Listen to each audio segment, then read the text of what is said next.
आज हम देखेंगे यूज ऑफ प्रोनाउन। कल हमने ये सब पढ़ लिए थे प्रोनाउंस के बारे में, आई, मी, माई, माइन, वी, अस, अवर, अवर। उसके बाद में you, you, your, yours, he, him, his, his, she, her, her, it, it, its, one, one, ones, ones, who, whom, whose और दे, देम, देयर, देयर्स। अब हम प्रोनाउन के यूज के बारे में पढ़ेंगे कि प्रोनाउन का यूज कैसे करते हैं। ठीक है, इसके लिए कुछ नियम बनाए गए हैं। ठीक है, आप याद रखना, इसके लिए जो नियम बनाए गए हैं हमको उन नियमों को ध्यान में रखते हुए काम करना रहता है। ठीक है, तो पहले मैं बोर्ड को साइड कर लूं थोड़ा सा। ठीक है, उसके बाद में प्रोनाउन के नियम के बारे में पढ़ते हैं।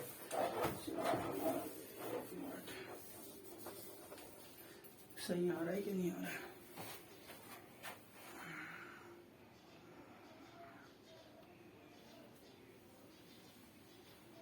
चलो, पहला बोल रहा है use of pronoun. Use of pronoun, use of pronoun. Pronoun का यूज कैसे करते हैं? ठीक है, तो ये देखो, इस पे ये मत सोच लेना आप कि मैं पुस्तक लेता हूँ। भाई पुस्तक इसलिए लेता हूँ क्योंकि मैं नहीं चाहता कि एक शब्द भी गलत हो। ठीक है, आपको समझ में भी अच्छे से आएगा, इस बात की गारंटी। चलो, पहला है सामान्य तौर पर सब्जेक्टिव या नॉमिनेटिव केस का प्रयोग वाक्य सब्जेक्ट के रूप में होता है, जबकि ऑब्जेक्टिव केस का प्रयोग ऑब्जेक्ट के रूप में होता है। तो पहला नियम तो बिल्कुल सिंपल सा है कि सबसे पहले सब्जेक्टिव, ठीक है, सब्जेक्टिव का प्रयोग किया जाता है। सब्जेक्ट के लिए बीच में वर्ब लगती है, सभी को पता है। ठीक है, और उसके बाद में ऑब्जेक्टिव का प्रयोग किया जाता है। ऑब्जेक्टिव का प्रयोग किया जाता है ऑब्जेक्ट के लिए। हम पढ़ रहे हैं, हमारा टॉपिक है प्रोनाउन, और हमने वहां पे पहले देख लिए थे कि पहला वाला सब्जेक्टिव होता है, दूसरा ऑब्जेक्टिव होता है, तीसरा हमारा रहता है पजेसिव एडजेक्टिव, और चौथा होता है पजेसिव प्रोनाउन। तो हमारे यहाँ बोला गया, पहला नियम बोलता है कि सब्जेक्टिव जो होता है वो वर्ब और ऑब्जेक्टिव, तो सब्जेक्टिव प्रोनाउन का प्रयोग सब्जेक्ट के लिए किया जाता है, और ऑब्जेक्टिव प्रोनाउन का प्रयोग ऑब्जेक्ट के लिए किया जाता है। इसका उदाहरण बता देता हूँ, जैसे कि आई टीच राम। जैसे यहाँ पे आई लिखा हुआ है, TEACH, टीच, RAM, राम। तो ये सही हो जाएगा क्योंकि आई जो है सब्जेक्ट है, टीच क्या है वर्ब है, और राम क्या है ऑब्जेक्ट है। तो यहाँ पे आई एक प्रोनाउन है क्या? तो हाँ सर, आई प्रोनाउन है। ठीक है, आई टीच राम मतलब कि सही बात है। अगर यहाँ पे कोई ये लिख देता कि मी टीच राम, यहाँ पे लिख देता मैं मी TEACH, टीच राम। अब आपको मैंने बताया था कि आई क्या है, आई सब्जेक्टिव प्रोनाउन है। आई का क्या हुआ था, आई का सेकेंड वाला ऑब्जेक्टिव मी है। अब यहाँ पे सामने में सब्जेक्ट आता है हमारे स्ट्रक्चर के हिसाब से, फिर वर्ब, फिर ऑब्जेक्ट आता है। तो यहाँ पे आ जाता मी टीच राम, तो ये गलत हो जाता ना, क्योंकि मी क्या है, मी एक ऑब्जेक्टिव प्रोनाउन है, और ऑब्जेक्टिव प्रोनाउन की जगह यहाँ पे नहीं है। यहाँ पे किसकी जगह है? तो सब्जेक्टिव प्रोनाउन, मतलब कि आई की जगह है यहाँ पे, आई टीच राम के लिए। जब भी मी अगर आएगा तो यहाँ पीछे पे आता, लेकिन अभी तो राम ऑलरेडी दिया हुआ है। हमारा जो ऑब्जेक्ट है राम है, सब्जेक्ट मैं पढ़ाता हूँ राम को, तो मैं सब्जेक्ट हो गया, पढ़ाता हूँ वर्ब हो गई, और राम क्या हो गया, ऑब्जेक्ट हो गया। तो यहाँ पे आई क्या हो गया, एक प्रकार का प्रोनाउन है।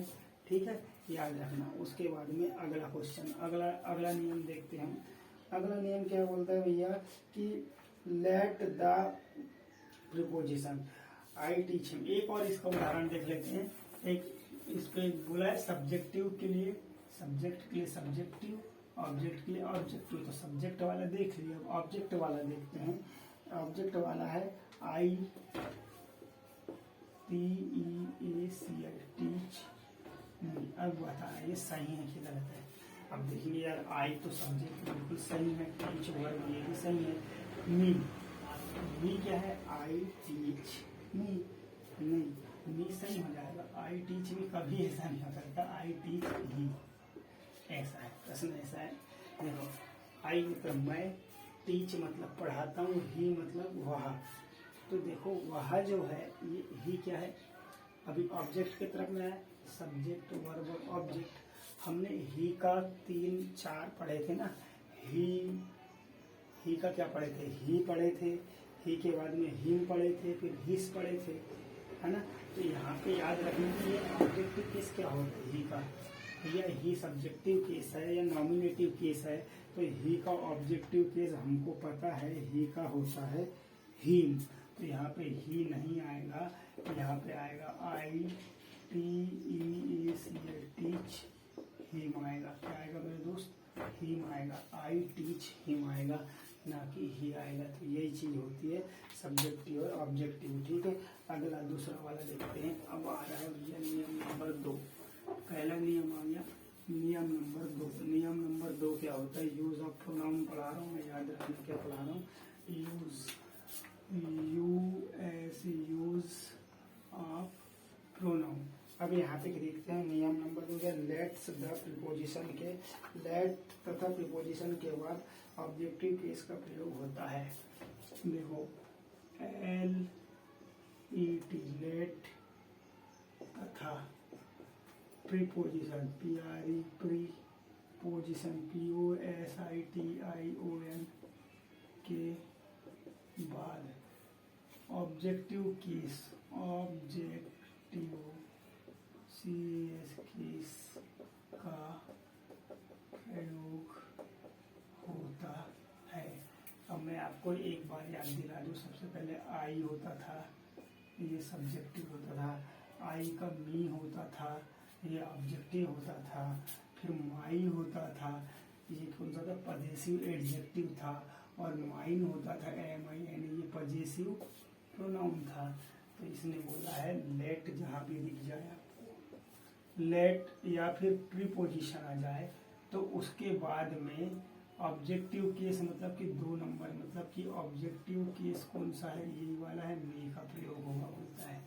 यहाँ पे सेंटेंस में कहीं आई वाई नहीं आएगा, वहां पे मी आएगा।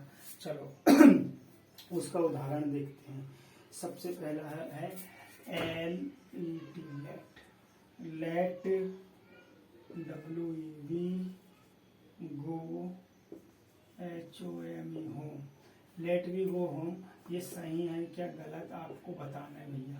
तो देखो लेट के बाद में, लेट तथा प्रीपोजिशन के बाद लेट आ जाए तथा प्रीपोजिशन आ जाए के बाद ऑब्जेक्टिव केस का यूज होगा। अब बताओ, ये वी जो है एक प्रोनाउन है, और प्रोनाउन का कौन सा केस है? तो मैं यहाँ पे लिख देता हूँ, आप समझ जाओगे खुद कौन सा केस है। पहला, दूसरा, तीसरा, चौथा। We, us, our, ours, ours. कौन सा केस है जी? ये बताओ, ये सब्जेक्टिव है क्या ऑब्जेक्टिव है? तो ये है ऑब्जेक्टिव केस। तो उसने बोला है लेट के बाद अस आएगा, ना कि वी आएगा। तो ये वी को हटाऊंगा जी, ये सही है या गलत है? तो यहाँ क्या लगा देंगे? अस लगा देंगे। तो लेट अस गो होम। तो याद रखना कि जब भी लेट आएगा तथा प्रीपोजिशन इनटू, टू, ऑन, ये सब प्रीपोजिशन है ना, बिटवीन। तो इनके बाद में लेट आ जाए या कोई भी प्रीपोजिशन आ जाए, उनके बाद में ऑब्जेक्टिव केस, मतलब कि पहला नहीं आएगा, वी नहीं आएगा, अस आएगा ऑब्जेक्टिव केस। अगर यहाँ आई आएगा तो आई नहीं आएगा। आई का क्या होता है? आई का मी होता है ना, तो मी आता। तो यही चीज है कि लेट के बाद में या फिर प्रीपोजिशन के बाद में कभी भी क्या आएगा? ऑब्जेक्टिव केस आएगा। याद रखना, नियम नंबर 2 हो गया। ठीक है, ये कौन सा नियम था? 2 नंबर का था। मैं बता रहा हूँ प्रोनाउन के कुछ नियम, ठीक है। उसके बाद में अगला नियम बताता हूँ आपको। नियम नंबर 3 क्या बोलता है? अच्छा, एक उदाहरण प्रीपोजिशन का भी देख लेते हैं भैया, आपको और अच्छे से याद हो जाएगा। देखो, इसी पे एक और उदाहरण देख लेते हैं पुनः। Let YOU and MINE mine do it। अब ये सही है क्या गलत आपको बताना है। देखो मैंने बोला लेट जब भी दिख जाए या प्रीपोजिशन दिख जाए तो उसके बाद में ऑब्जेक्टिव केस आता है। ये देखे हम लोग, ये लेट है, लेट के बाद में ऑब्जेक्टिव केस। अब यू का तो सबको मालूम है, यू का सब्जेक्टिव ऑब्जेक्टिव दोनों सेम सेम होता है। तो यू यू यूअर्स यूअर्स, तो याद रखेंगे ये तो सही हो गया। फिर एंड देके फिर माइन आ गया। भाई माइन तो क्या हो गया, सबसे लास्ट वाला माइन क्या हो गया अपने आप में, ये हो गया भैया पजेसिव प्रोनाउन हो गया ना। ये तो पजेसिव प्रोनाउन हो गया। तो ये तो कभी आएगा नहीं ना यहाँ पे। किसका पजेसिव प्रोनाउन है तो याद रखना आई, मी, माई, माइन। माइन आ गया है, माइन आना नहीं चाहिए, आना ये चाहिए जिसको बोलते हैं सब्जेक्टिव, है ना। सब ये जिसको क्या बोलते हैं ऑब्जेक्टिव बोलते हैं ना। ऑब्जेक्टिव केस आना चाहिए। ऑब्जेक्टिव केस का नाम क्या है, मी है। तो यहाँ पे माइन को हटा दिया जाएगा और यहाँ पे मी लिख दिया जाएगा। आया क्या, आया ना। ऐसे ही आराम से पढ़ेंगे, अच्छे से इंग्लिश सीखेंगे, ठीक है। उसके बाद में एक और उदाहरण बताता हूँ, समझ में आएगा और अच्छे से। ये तीसरा उदाहरण, तीसरा उदाहरण क्या है भैया, जबरदस्त तरीके से बोल रहा है। This, THIS, invitation, INVITATION, invitation is F over for while you and I। अब ये सही है क्या गलत है ये बताना सबसे पहले हम देखेंगे। This invitation is for you and I. अब यहाँ पे फॉर क्या है मेरे दोस्त, लेट है क्या, लेट तो नहीं है लेकिन प्रीपोजिशन है क्या, हाँ। अब वो प्रीपोजिशन के बाद में बोला है कि ऑब्जेक्टिव केस आएगा। अच्छा यू को चेक करते हैं, हमको तो मालूम है यू, यू, यूअर्स आता है।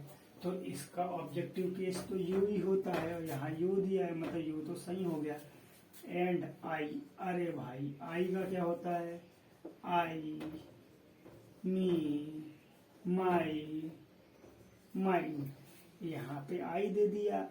प्रीपोजिशन के बाद सब्जेक्टिव केस नहीं आएगा, ऑब्जेक्टिव केस आएगा।